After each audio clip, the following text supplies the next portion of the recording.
PKS dipimpin Presidennya Ahmad Syahiku datang ke Nasdem Tower di Menteng, Jakarta Pusat, Saudara. Nasdem dan PKS menyepakati kesiapan atau persiapan kerjasama Pilpres.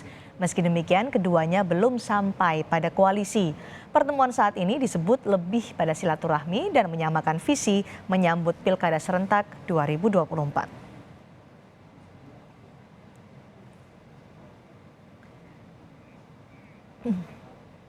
Terkait pertemuan Nasdem dan PKS hari ini akan kami bahas dengan juru bicara Partai Keadilan Sejahtera Ahmad Fathul Bari, Ketua DPP Nasdem Sugeng Suparwoto, dan Direktur Eksekutif Indikator Politik Indonesia Burhanuddin Muhtadi. Selamat sore, Bapak-bapak.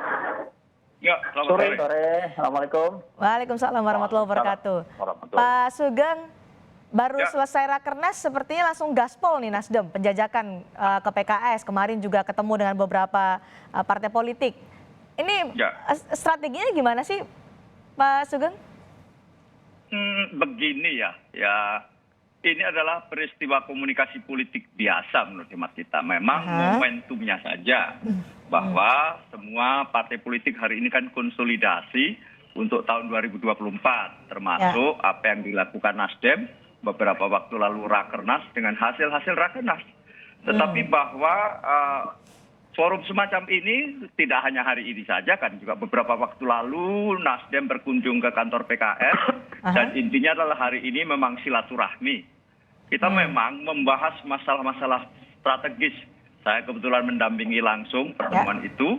Jadi yang dibahas adalah tema-tema besar justru. Bagaimana bangsa ini kita bersyukur karena ada yang kita rasakan bahwa kemungkinan ada 40 negara yang dalam kategori Pak Sugeng maaf saya potong. Pak Sugeng, karena dalam pembahasan itu disebutkan persiapan soal kerjasama Pilpres tapi belum sampai ke koalisi. Kenapa? Apa yang menghalangi? Iya, hari ini kita membahas tentang platform justru. Kita ini hari ini justru tadi itu membahas tentang apa ke depan ini tantangan-tantangan. Masalah ekonomi seperti tadi dikemukakan, dibahas intens bagaimana pasca COVID dan juga terjadinya perang Ukraina dan Rusia, implikasinya sangat luar biasa. Kita beruntung sebagai negara bisa lolos dari kemelut itu dan kita tumbuh kurang lebih 5% bahkan, tetapi diperkirakan ada 40 negara dan seterusnya. Untuk itu adalah kami tadi membahas tentang platform ekonomi, politik, sosial, budaya ke depan. Dengan apa? Dengan modal sosial, politik, dan ekonomi yang kita miliki hari ini. Nah, baru kita bicara tentang selanjutnya adalah bagaimana kerjasama atau kolaborasi lebih tepatnya, termasuk untuk pemilu tahun 2024. Memang betul. Mas Fathul, sinyal apa untuk 2024 nih bagi PKS? Iya, seperti yang sudah disampaikan Pak Sugeng tadi ya. Jadi memang kita melakukan silaturahmi secara formal ya. Setelah sebelumnya sudah ada silaturahim sebelumnya. Dan seperti yang disampaikan tadi membahas masalah-masalah besar tentang bangsa ini. Kita juga saling memahami satu sama lain bahwa ada positioning juga yang berbeda. Saat ini PKS berada di luar pemerintahan, Nasdem berada di dalam pemerintahan. Kita tetap berjuang dengan ranah masing-masing. Dan yang kedua ya kita bersilaturahmi secara umum gitu. Bahkan Pak Surya Paloh, Ketua Umum Partai Nasdem, mengajak kami berkeliling melihat berbagai hal yang ada di gedung Nasdem. Itu sangat luar biasa. Ada galeri pahlawan dan lain sebagainya. Nah, itulah gambaran pertemuan tadi. Oke, kalau Nasdem sudah menyatakan waktu Rakernas kemarin ada 3 capres yang akan didukung. Kemudian PKS di Rapimnas kemarin juga menyatakan sudah punya kriteria capres nanti 2024. Ini sepertinya ketemu nih di momen yang sama, membahas juga kah soal capres ini?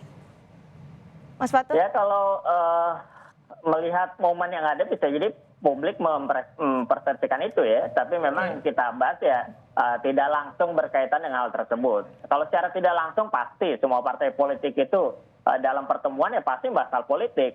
Selain hal-hal soal bangsa. Oleh karena itu makanya kita mencoba membangun kesepahaman, pandangan masing-masing, mencoba menjajaki kemungkinan-kemungkinan kolaborasi, dan itu ya kita sampaikan ke dalam gambaran yang besar tentang bangsa ini dan kemungkinan-kemungkinan kita bisa ya bersama-sama membangun bangsa walaupun dalam posisi yang berbeda di saat-saat ini. Mas Burhan, masih malu-malu nih dua partai atau sebenarnya masih alot untuk kemungkinan kolaborasi atau koalisi di 2024 menurut Anda? Ya memang dalam sejarah elektoral di tingkat nasional belum pernah ada presiden Nasdem dan PKS berkoalisi. Di beberapa kasus di pilkada sempat ada koalisi misalnya di Kota Bengkulu, kemudian di Karawang. Tetapi secara umum memang dua partai ini berasal dari rahim ideologis yang kurang lebih berbeda.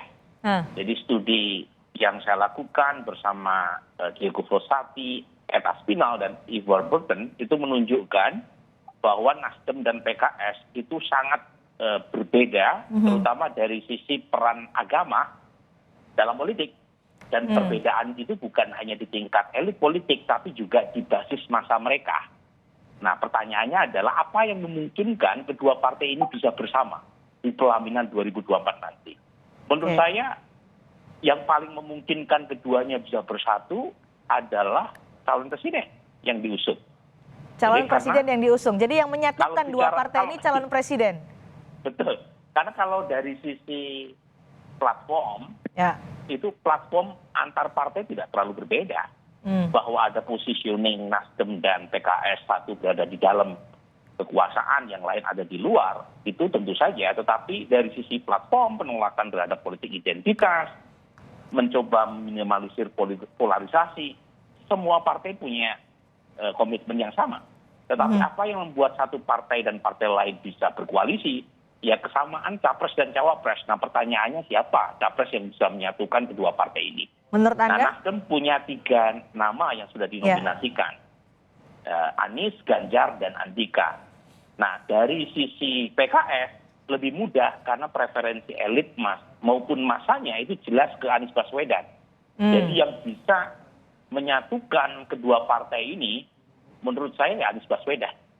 Anies Baswedan menyatukan kedua partai PKS dan Nasdem, betul Mas Fatul? Ya itu masih panjang ya, karena yang jelas kemarin di Rapimnas sudah disampaikan juga ke media bahwa beberapa hasil Rapimnas kita juga menyerap aspirasi dari seluruh DPW dan tentu semua nama kita serap. Tetapi kenapa kami tidak umumkan, ya kami mencoba untuk melihat lebih rasional bahwa dengan ambang batas yang ada, yang diperlukan sekarang adalah pertama kita mencoba untuk memastikan bahwa persyaratan itu terpenuhi. Jadi 20% ambang batas itu kita penuhi terlebih dahulu dengan komunikasi lintas parpol, dan nanti baru secara negarawan kita posisi yang sudah jelas itu baru kita bicarakan kira-kira siapa capres yang akan diusung. Sehingga kami pun belum bisa menyampaikan secara langsung, dan kita pun juga menyadari bahwa perbedaan posisi yang ada di antara kami dan partai yang ada dalam pemerintahan pun juga bisa jadi menjadi salah satu pertimbangan agar lebih baik itu membuka ruang seluas mungkin. Pak Sugeng, dibahaskah Anies Baswedan dalam pertemuan dengan Presiden PKS tadi? Secara eksplisit tidak, gitu, karena PKS sendiri ternyata punya mekanisme kan, yang mengumumkan calon presiden itu adalah bukan DPP-nya, tetapi adalah Majelis Syuro-nya. Nah kami telah mengumumkan 3 nama. Betul, dalam penjaringan-penjaringan kita dengar, termasuk Pak Anies Baswedan juga masuk dalam penjaringan. Tetapi secara prosedural kepartaian itu adalah Majelis Syuro yang akan mengumumkan. Nah itulah. Sebatas itu tadi, bahwa tentang koalisi selanjutnya, bahkan tadi ada semacam diksi baru lah, bukan koalisi tapi kolaborasi. Karena memang kita tadi beberapa hal justru sekali lagi ya, ini bukan kita mengalihkan isu, tidak. Memang kita tadi fokusnya justru mengidentifikasi persoalan bangsa. Dalam ekonomi, politik, sosial, budaya. Termasuk tadi yang digarisbawahi oleh Bung Burhanuddin adalah tentang polarisasi misalnya. Kita bahkan secara eksplisit tadi masing-masing sudahilah apa istilah kadrun dan istilah cebong. Sudah tidak relevan lagi ke depan. Karena apa? Tantangan-tantangan besar bangsa ini jauh lebih besar. Baik, dengan pembahasan dengan pembahasan itu apakah komunikasi politik yang dibangun pertama oleh PKS justru ke Nasdem setelah Rapimnas, padahal tidak punya sejarah berkoalisi dengan Nasdem, dan apakah akan menuju pada poros baru bersama Nasdem? Kami akan bahas selepas jeda. Tetap bersama kami di Kompas Petang.